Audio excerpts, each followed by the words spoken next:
everybody, and welcome back. Mike's Werewolf Journal, Part 9, Wandering Wolves. Date, 17th of December, 2017. Area, Nunny Green, Zone 1.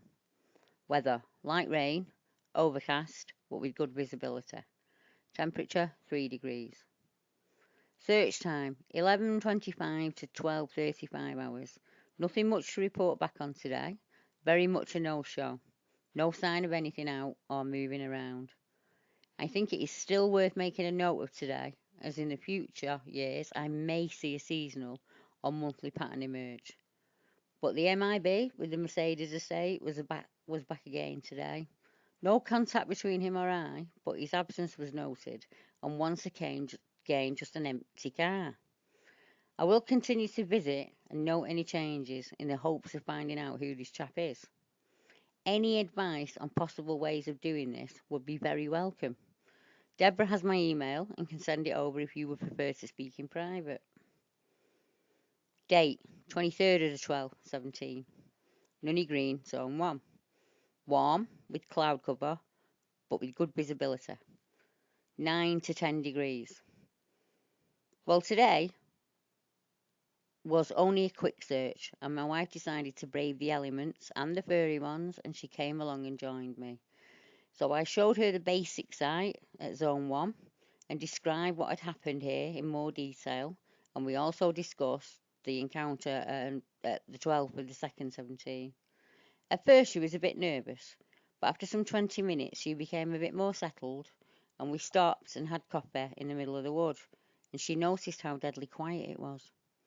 I told her that they were around somewhere, but I wasn't sure where. Both of us took some photos and decided to head back home, what with Christmas just around the corner.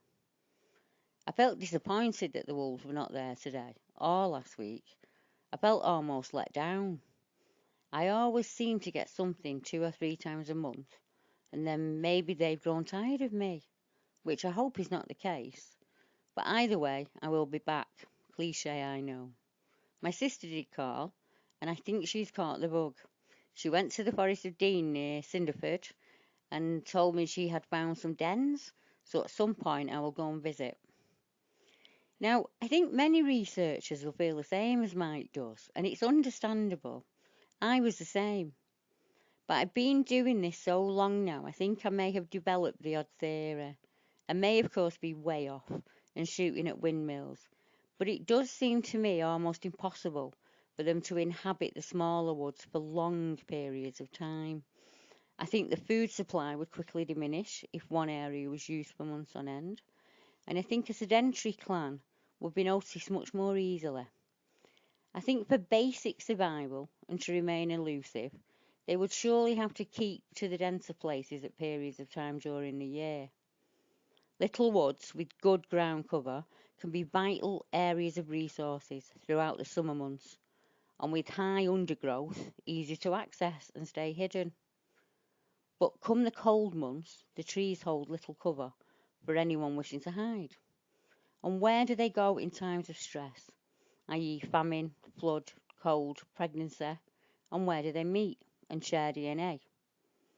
All of this, of course, is conjecture, but I have been in the lucky position of watching numerous long-term sites over the decades, and one day Mike will have done the same, and he will become used to the ebb and flow of their patterns. We humans put our impatience upon them.